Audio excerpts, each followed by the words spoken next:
Hello, everybody, and welcome to this Partners in Care Mental Capacity webinar. This is the Partners in Care webinar 13 in the series, and today's topic is mental capacity and accommodation and residence decisions. Partners in Care again welcomes Lorraine Currie, who's a mental capacity consultant, to talk about this subject today. Underneath the links on your YouTube recording of this, you will see any resources associated with this. Thanks, Lorraine, and over to you. Thanks, Karen. Yeah. So this webinar is looking at issues around mental capacity, accommodation, and residence decisions. And like many of the others, I kind of started off thinking, oh, there can't be much to say about this, and then end up finding myself with lots of slides and going in lots of different directions. So we might say a lot about quite a number of things. I didn't have any questions, so I don't know what you're particularly interested in. So I hope that I've touched on some of the topics you might be interested in, and we will have chance, those of us that are in the room, so to speak, for discussion at the end. So I'm going to look a little bit about the types of care settings, some of the issues that arise when people need to move from home into care or a care setting, a move from one setting to another, a move out of care back home, looking at then the role of choice, consent, capacity in those decisions. We'll touch a little bit on disputes around best interest.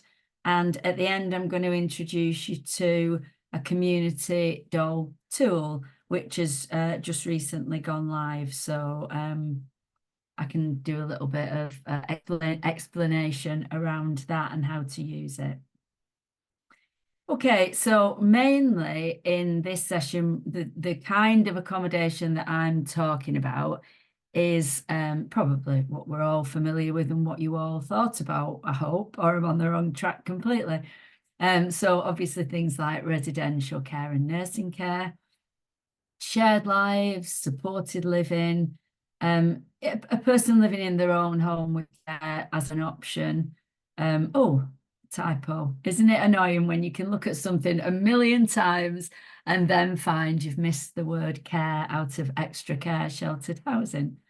Warden-controlled housing, independent hospital settings. There's a whole range of places where people of all ages receive care. And when we come at the end to the community deprivation of liberty tool, you'll see perhaps why I struggled with how to set that out, because there are so many different kinds of accommodation where people receive care. So in general, it's unusual to just be looking at accommodation. Usually it's linked to a decision about care. So there's usually some sort of decision about the kind of care a person needs, and then a decision about where that care should be provided. And although these are interlinked, they are two separate decisions. So the care a person needs is separate from the place they need to be to receive that care. And often in court protection decisions, they're kind of linked but separate, I hope that makes sense. So we're not usually talking just about where should somebody live, not in the work we do and those that we have. So first of all, you will usually have either a Care Act assessment and an outcome from that about the kind of care that person needs, or a health assessment for treatment and then where that treatment will be provided, or a continuing healthcare decision around, again, the type of care, support and ongoing treatment and where that should be. And you can see that they are two different, although connected things. So as ever, and I haven't spent long on this because I think we've done a lot of webinars on it, but as ever, once that decision is made around the care that someone needs and the person is offered that care, then a person with capacity makes their own decision. So they may be offered a care package and there may be options. You could have this many visits at home and this care package will look like that. Or actually, we may think that the time has come that that care should be provided in a residential setting. Or conversely, you may have a young person living at home and we may think that the care they need and the support should now be provided more independently to them. That's the kind of thing that's on offer.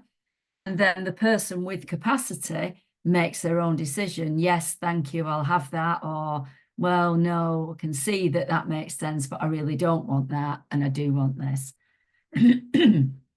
If the person lacks capacity for the decision about their care and accommodation, then we'd be looking to other decision makers. So in the first instance, we'd look whether there's somebody with a lasting power of attorney or whether there's a health and welfare deputy. And if there is, then the decision is going to be theirs to make, providing it's covered within the authority that they've been given. And then if there is no decision maker legally appointed like that, then as you all know, it means that there's a best interest decision. So here's what's on offer. Person with capacity says yes, no, thank you, etc. If anybody else is appointed, they look at the options and decide. And if there is no one appointed, then a best interest decision maker decides. Sometimes I think there's a sort of general thought in the world that we can sometimes enforce these decisions. You know, options are identified for care and where that care should be. Then there's the capacity question, where we look at who the decision maker is. But it's really important that we note that the council or any other public body doesn't have a right to require somebody to move from their home. So we can't say we think you should be in residential care and we're going to, you know, not quite literally this, but break your front door down and take you there. You know, that kind of enforcement just doesn't exist. There are ways that we can ensure that somebody moves when they need to move. And there are exceptions in the Mental Health Act that would allow a person to enter someone's home and to take them somewhere they maybe don't want to go, usually a hospital, of course. But today we're talking more in terms of general Mental Capacity Act, decision making and accommodation decisions. So there may be options on the table, there may be a best interest decision to be made, but sometimes we're still left with yes, but question, because maybe the person just does not want to go where we or professionals think they should go. And I think it is important that we know that there is no way of forcing them to go somewhere they don't want to go, other than the legal channels that we'll look at in a minute. So the capacity test that we're talking about here, when we say, well, the options are on the table, then we're talking about the usual test. Can the person understand the information that they need to understand that is relevant to this decision? Can they retain that information long enough to make a decision? Can they use and weigh the different parts of that information and the foreseeable consequences if they do one course of action or if they choose a different course? And then can they communicate their decision? So if we're talking about where somebody should be accommodated in order to receive care and or treatment, the test is still the test that we're all familiar with. So what is it that somebody needs to understand in order to make a decision about residence?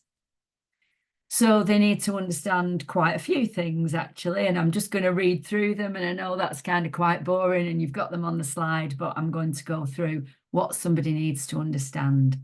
So they need to understand all the options. What options are there? What is available to them? So the type and the nature of the living options. So maybe some kind of place to live with support, or is there not support? Is there no support in a chosen option or an available option? And if that care isn't built in, then how will they be supported? So they need to understand something about the property and the facilities and what would be available to them. They also need to understand some broad information about the area. So where is the property? Where is the building? Are there any risks of living in that area beyond the sort of just general risks of living somewhere? They need to understand the difference between living somewhere and just visiting somewhere. This is quite a key one, I think, particularly with younger people who may have no experience of living anywhere other than the family home. So do they understand the difference between just having a visit and actually moving to live somewhere? And pictorial methods might be useful here. And the courts have approved a methodology of asking a person to perhaps describe what it means to live somewhere, what it means to visit somewhere, and why they're different. And it might involve that sort of understanding of, if you live somewhere, you sleep there. This is your bed. These are your belongings. You can see how that particular point lends itself to some visual discussion. Then they need to know something about the activities that they would be able to do in each place. If there are two options or more than two options, if you lived here, this is what you would be able to do. If you lived here, this is what you would be able to do. They need to understand whether and how they would be able to see family and friends if they lived in each place. So let's say we've got two options. If you lived here, family could visit very easily, because if you lived here, it would be more difficult. You may not get to see them as often. They need to understand something about the payment of rent and bills, if that is relevant, not in any great detail. So not sort of giving a big mathematical calculation, but the fact that there will be a payment to be made.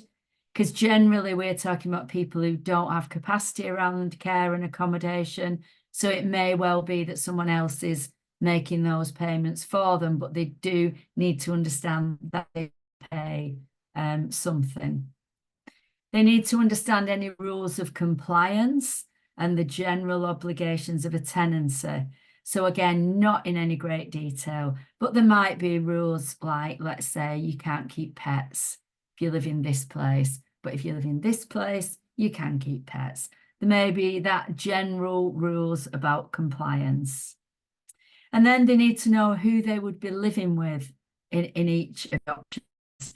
So particularly, you can imagine a supported living. There may be other people living there. A residential home, there may be lots of people living there. So they need to know something about who they would be living with.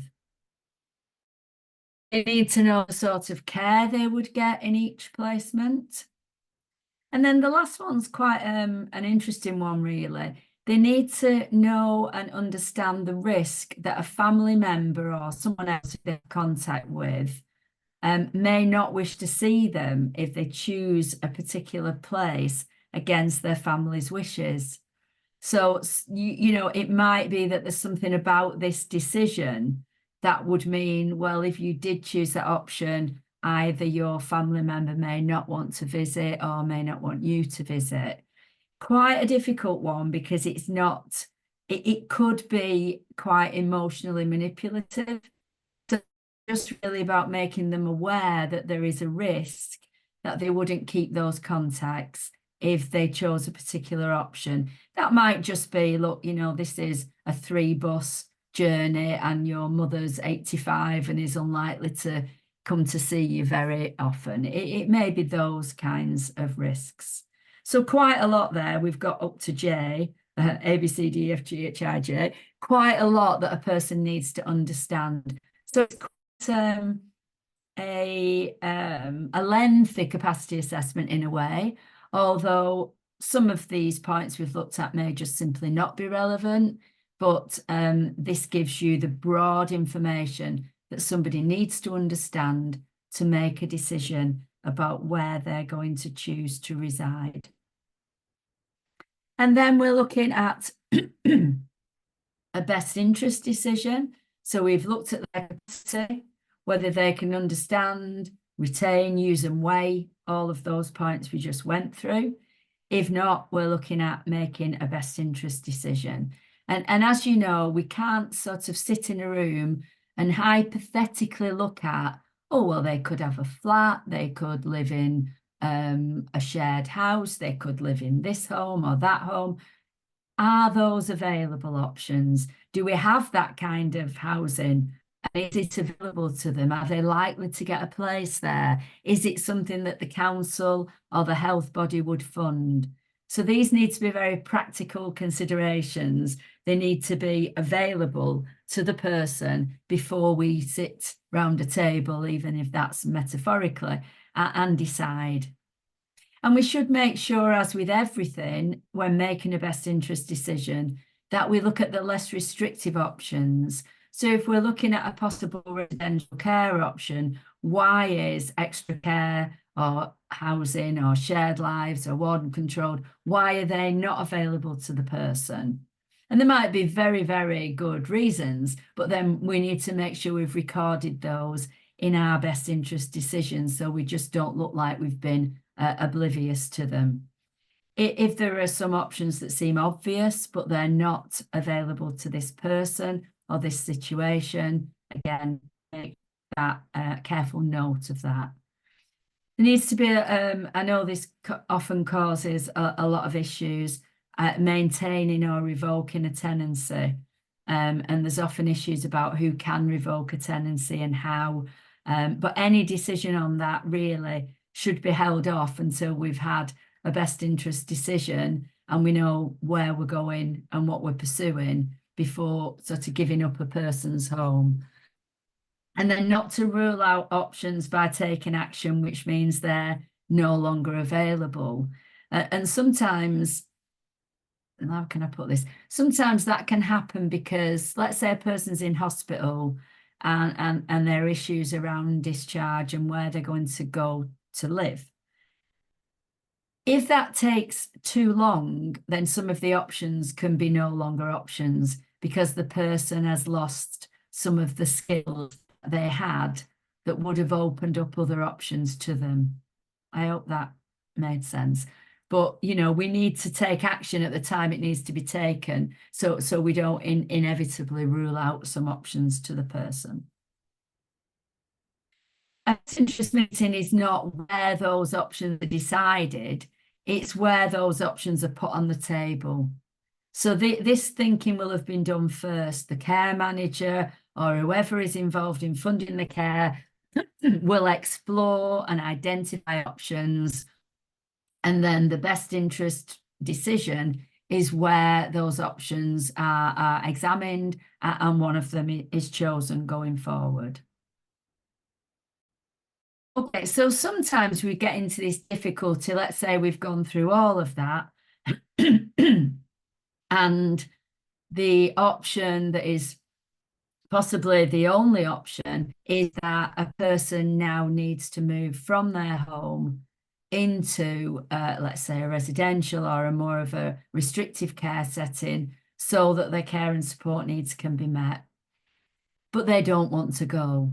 And what options do we have then? So court approval is not necessary in every case and every situation. If there is no objection from the person, they're not able to consent because they lack capacity for the decision, then we may still be able to facilitate that move without the approval of the court. If it's not an emergency, you know, we're not dealing with an emergency situation, how do we get them from their home? Sometimes it might just be the arrangements have broken down at home. It might be practical things like a fire, a flood.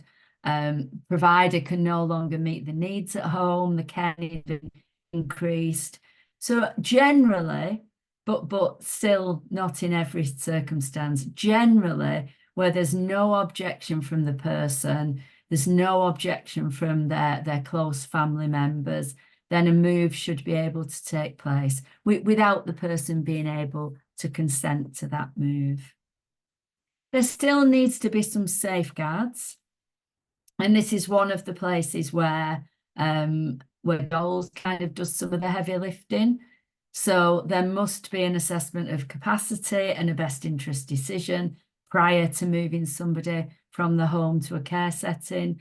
And there should, in the ideal world, be a Doles authorisation in place prior to the move.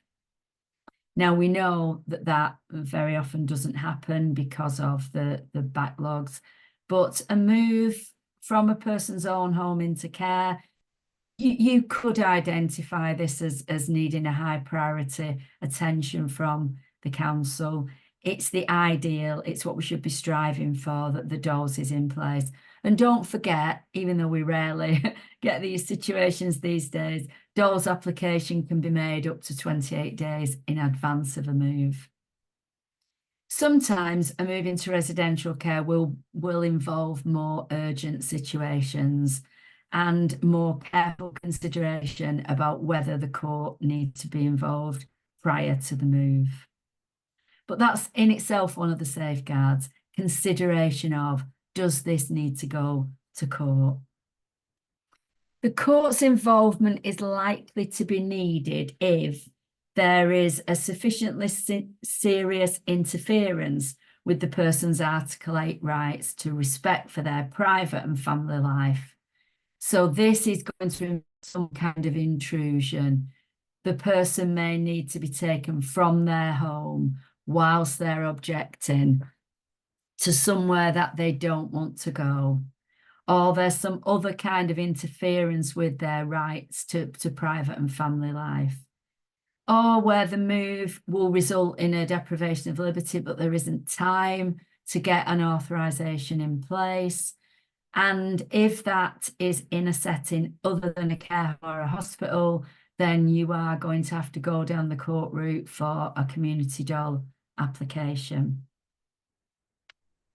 In some cases then involving move, prior approval of the court may be needed. There is an emergency provision in the Mental Capacity Act, Section 4B. We talked a lot about this when we were thinking of LPS, but this is in the legislation at the moment. Deprivation of liberty is necessary to give life-sustaining treatment or carry out vital acts, but we can only rely on that if an application has been submitted to court at the same time. So it might be a situation that's quite an urgent situation. The person may be self-neglect, or the care needs are just simply not being met, and you found them in a not good situation. You need to move them very quickly, and you feel that this would need an application to court. Whilst that application is being processed, you are able to deprive liberty and take the person to a place where they will meet the acid test whilst they're accommodated there. So what about getting them there? This was always an issue. And I remember the first court protection cases that I was involved in around moving somebody from the home to a respite setting, albeit only intended for a short period of time while the property was cleared of quite serious hoarding of belongings. And this was a man who'd lived with his father. The father died. He was a great respecter of authority, but nobody could get in the property and nobody could get him out. And we did go to court and we did get an order, and there was a complex process of how to get him there on the day, involving sort of the police turning up and what if he needed to be sedated and various complicated things in this plan. And at the end of all of this, which was a long process, policeman turned up and just said to him, "Come on, lad, get in the car." And he just got in the car because the policeman told him to, and it didn't involve any of those more restrictive things that we'd envisaged we might have needed. But usually or often this kind of transportation might be by ambulance in an emergency. And it's generally unlikely that that transport itself will amount to a deprivation of liberty. It's generally something that happens under the wider provisions of the Mental Capacity Act. Can the person consent to being transported? If not, is it in their best interests? But again, there are exceptions to that, because you can imagine the person who is clinging on to the doorpost by the fingertips, then we need to do something more than just say, come and get in this vehicle. So we might then need the permission of the court, who would want to see a kind of transport plan for the day.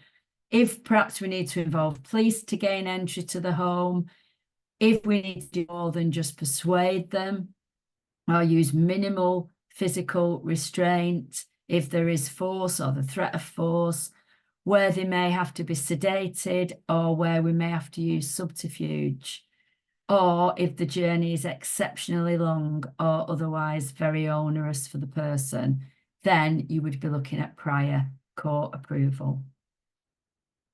So just your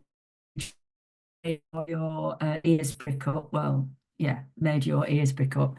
So there have been very limited occasions when the court have agreed that it is lawful to conceal from the individual the true purpose of the move. But these are likely to be circumstances where the sanction of the court is required. And one that came back in my mind when I was doing this, mainly because I was able to search for the word Ribena, the judge authorised a plan to secure a life-saving hysterectomy from a woman who lacked capacity and had a severe phobia of hospitals and needles. And the clinical plan included giving a light sedative covertly mixed into a soft drink such as Ribena at home, so she could be conveyed safely to hospital with a consultant anaesthetist present and safeguards built in. So the court approved the giving of a sedative in Ribena. Not something we're ever likely to be doing, but if that kind of action is needed, then the court would be the ones who need to sanction it.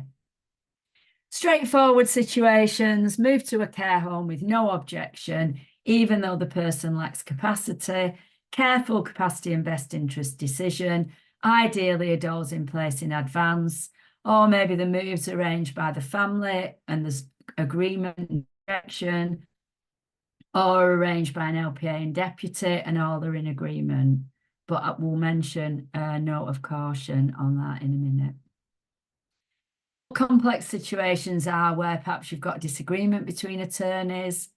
You may have disputes about residence between social care and attorneys or deputies. You may have a strong objection from the person or no ability to get access to the person. The family and the person may have different views. These are the more complex situations where, if they're not resolved through the best interest process, they will need to go to court. Court often do different things. You know, they don't always agree one thing. So this was a case, an interesting case really, a 46-year-old woman with diabetes, learning disability, query, personality disorder. She'd lived alone in a flat for 17 years, but she hadn't really managed her diabetes very well, and that had resulted in her becoming seriously ill. She needed urgent hospital treatment and was fortunate not to have died. So after that kind of immediate urgent situation, she was in a care home, but staying one night a week at her own flat. But 12 months had gone, and because housing benefit is only paid for a 12 months absence, that meant that that would stop. So she had to live in one place or the other.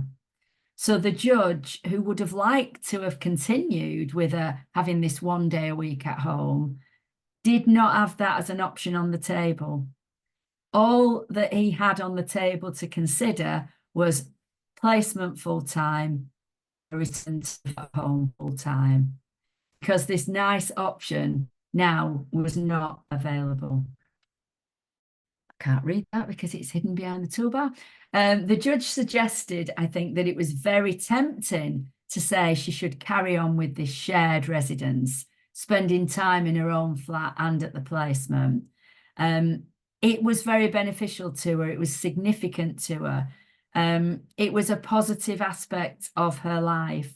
And yet felt like it was being asked to approve a plan, which was an indeterminate stay in a placement, which could be for decades in a place she doesn't want to be. Her wishes and feelings, although not determinative, were key, and they were a powerful expression of her personal liberty.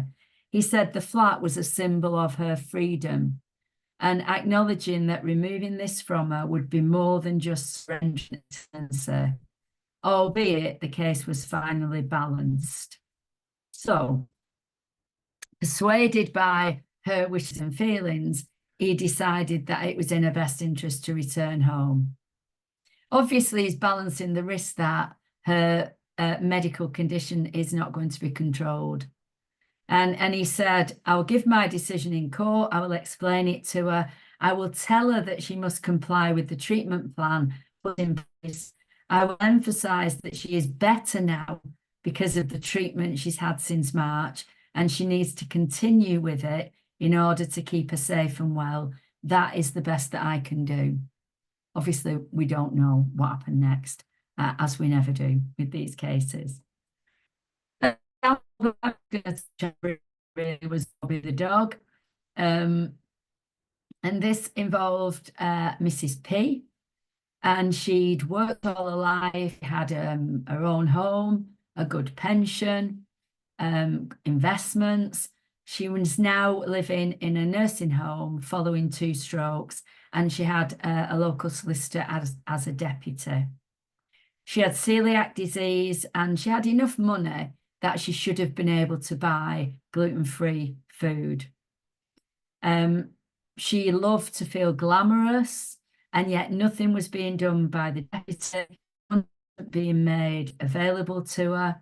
A diet was less interesting than it should have been, and she couldn't have her hair and nails done as she'd always done because the deputy was not making money available to her. But this was the bit that was most interesting, really. Her main relationship was with Bobby the dog. He was described as the only living being with whom she shares any love or devotion. And the social worker wrote, I would recommend that of single most importance in her life is her dog, and having some form of contact with the dog in the future, if possible. There were all kinds of things around this case. £7,000 had mysteriously disappeared. A credit card was in red.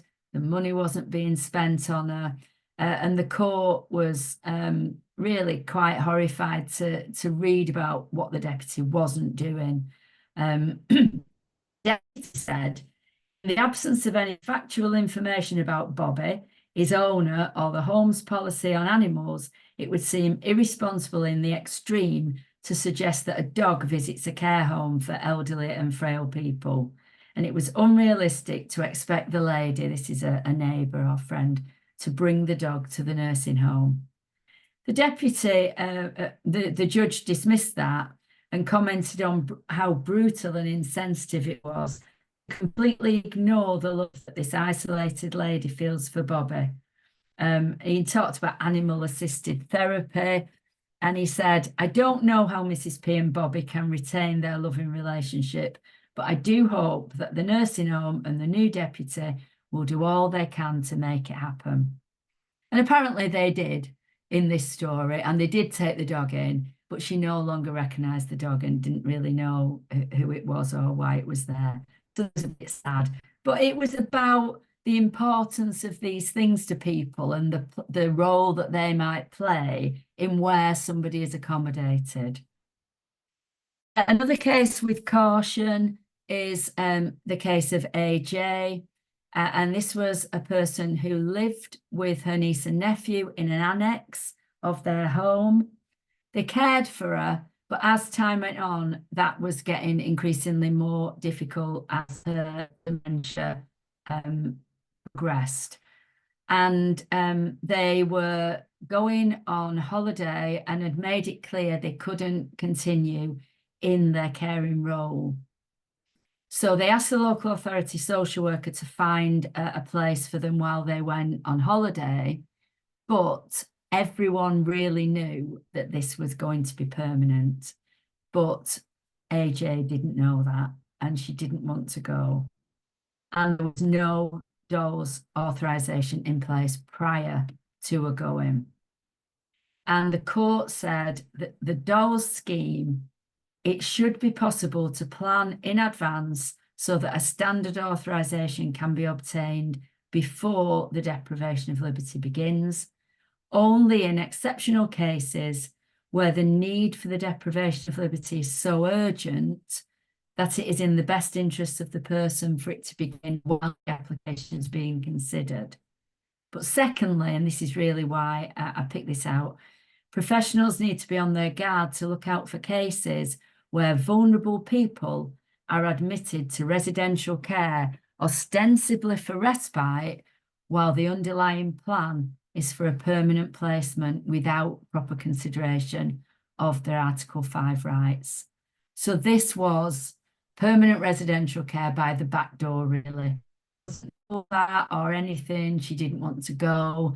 And the family were, they were either attorneys or deputies, I've forgotten which. But they were the decision maker, and they made this decision, but she objected. And on that basis, it needed to have gone to court for consideration of the deprivation of liberty and the placement. But the key point here is we cannot take somebody somewhere pretending that this is a short stay when we all know, or professionals know, that this is permanent. This one, I'm not sure if I've got time, but I'll try and whiz through it. On the left, the underlined bit is a link, so it will take you to the full story in the Open Justice project. And this is a kind of personal story about how shocked this woman was to find that they could not make decisions about deprivation of liberty when they were health and welfare attorneys. So she goes through the story that a mum became forgetful in 2013 and appointed herself and her siblings as attorney for health and welfare for time in the future when she couldn't make decisions. 2016, she was diagnosed with dementia. The dad died in 2019. And from then on, really, all of the children, the 4 adult children, felt that there were great concerns of her living at home, setting fire to the house. Things escalated and a social worker got involved, and they all agreed together that a care home was the right step for the mum. They assumed that they were able to make that decision because the information about health and welfare attorney said, this gives your attorney the power to make decisions about your daily life, such as washing, dressing, eating, medical care, moving into a care home, etc. So the family decided that the brother would take the mum there because they knew she'd blame the sister otherwise. She settled in well, but she was very vocal about not wanting to be there if anybody asked her. So that, unbeknown to the family, sort of set in train the dole's process, and a dole's challenge was initiated. And the family were quite shocked to find that this situation involving their mother was going to court when they felt they'd made a lawful decision. And actually, it's been picked up as a weakness in the information that's given to attorneys and deputies, because they can make the decision, but that doesn't mean it doesn't need a dole's authorisation. And if there is an objection when the dole's authorisation is going through, that would go to court. So they felt they'd only had half the story. And in fact, they're right, they had only had half the story. And we've tried to raise with the OPG that their information is not detailed enough. So it's worth reading that story. So sometimes the courts look at whether somebody should go home, and they might favour a trial period. And these are just some, if you're interested, situations, court cases, one about hoarding, where the courts have ordered a trial period. Let's see how it would go.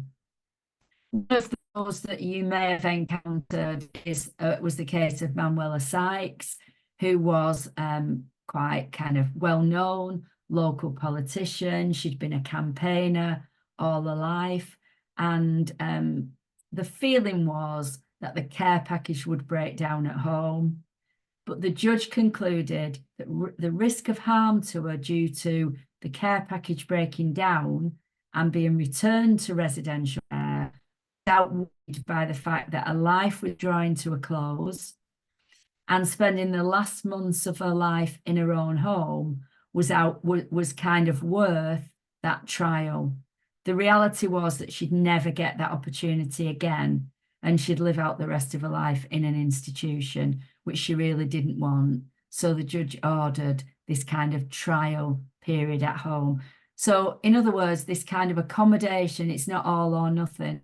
And if the court's involved, they may order a trial period at home. Sometimes the move is to somewhere that isn't a hospital or a care home, or the move is for a younger person. And then we are looking at the need to have a community dole order in place ahead of the move.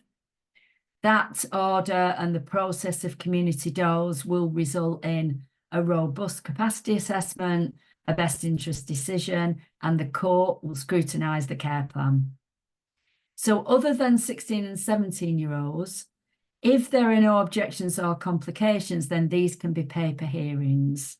So although they're going to court without a hearing or anyone turning up. This is a community dole process. So I don't know how well that looks or comes over on the screen, but I struggled with how to do a priority tool for community doles, because some of you will be familiar with the ADAS priority tool that we use in care homes and hospitals. There's just 2 settings there, and the restrictions, it's kind of easy to rank the restrictions in a priority order. With community settings, I had lots and lots of goals at this, because restrictions in one setting might have quite a high impact, whereas the same restrictions in a different setting might not impact in the same way. I had a eureka moment when I was taking my blood pressure because there was a little card in with the blood pressure machine, and it looked a bit like this. So you had what are the card? I don't know what they call, like the upper reading and the lower reading, and you to a little box. And I thought, that might work for this. So you will see that what we've got is different settings across the top, and then restrictions down the side, and we kind of draw a line across. I'll show you in a minute. I'll go through it a little bit. We draw a line across and we look at where the setting and the restriction collides, and that tells us whether if it's red, amber or green priority. It is important to say all of these cases should go to court. So any situation in a community setting, i.e. not a hospital or care home, own home, shared lives, supported living, group home, residential college, any of those things, they all should be, if they make the acid test, they all need to go to court. So in an ideal world, we shouldn't need a priority tool, but we do know that social work teams do have to prioritise the ones that they can take to court first. And in saying that, I've just wondered whether I've left residential college off. Anyway, I can review that after. So let me show you how I think it's meant to work. So look at across the top, where is the person living? If they're living in their own home with family support, I see that as kind of less restrictive, or perhaps the least restrictive option. I know there are exceptions to all of these. Sometimes family impose greater restrictions than paid support. Then you may have somebody in their own home with paid support. You may have somebody living in a shared life setting where to all intent and purposes, they're part of the family. Or they may be living in supported living and they've had input into that. So they have chosen where to live, they have had some input into who they live with. There's been some sort of compatibility, balancing between the people who live there. I'm kind of seeing that as less restrictive than supported living, where the person hasn't really been involved. They haven't exercised a choice, and maybe they haven't had the ability to choose between a couple of options and different residents. Then there's the supported living setting where maybe one or more of the other residents have got a very high staffing ratio. So the person you're thinking about may not need 1-to-1, 2-to-1, and so on, but there are other residents who do, which means that home might have a kind of culture of greater restriction. Then we've got individual settings with high staffing ratios. So this is a person on their own in a setting with a high staffing ratio. Then we've got 16 and 17-year-olds in acute hospitals because they don't come into the DOLES scheme. So they're not on our other priority tool. And then we've got kind of what I'm perhaps seeing as the most extreme restriction, that is individual be kept in isolation for periods of time. So I'm seeing those settings as increasing in restriction, really. And we've got the restrictions themselves across the top, starting from the least to the greatest again. So we've got the person who isn't making any attempts or any demands to leave. But if you ask them, they may say, oh yeah, I'm going soon, or oh, I'm only here for an hour, you know, that kind of person. Then we've got the person who appears settled, but actually there's some signs that they may be withdrawing into themselves. They may be a little bit depressed. There may be things that indicate unhappiness. Then we've got physical or chemical restraint used infrequently, but not causing distress. So it's used, but it isn't causing distress.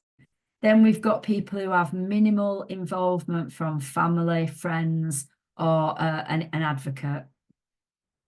Moving on to active objections, active evidence of distress, both verbal and physical, including people who might want us to look at less restrictive options. I don't want to be here, I want to be here. Then we've got meaningful, successive attempts to or requests to leave, not just the person who's disorientated, who might maybe sets to go off somewhere, but serious, significant attempts to leave. Then we've got sedation and medication used frequently, maybe PRN to control behaviour, comma missing, reduce libido, or manage risks to other people. Then we've got excessive physical restraint or behavioural management programs used regularly. Then we've got a person kept isolated from others against their will for a considerable period of time, and barriers used to limit the person to particular areas of the premises. One of the sort of case studies that was mentioned in the Supreme Court hearing last week, a Supreme Court hearing relating to DOLES, was of a person who spent their time within their own home in a glass box.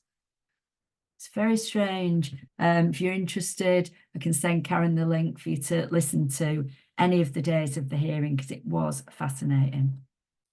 And then we've got people living in situations where there are significant restrictions on their family and friends' contact, or contact with, or access to the community, or some of those other Article 8 issues like interference with their post and their belongings and searches and those kind of things.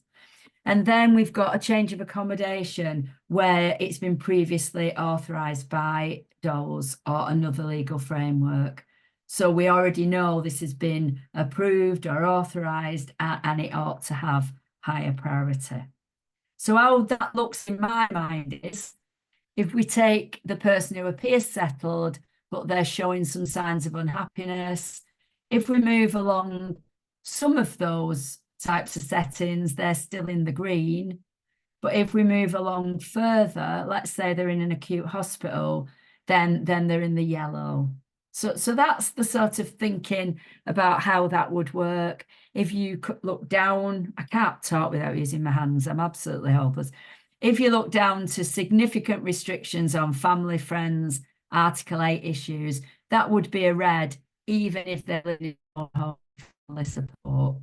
So that's the way that I've intended that to work. Like anything else, it's a work in progress, and we are going to try and do. It's been signed off by ADAS now, not just West Midlands ADAS, and we may get some health colleagues to sign that off as well. But we are going to try and do a webinar on how we see that working. So I want to end with this, which is something that I always try and measure things by, and it's a statement by Social Care Future,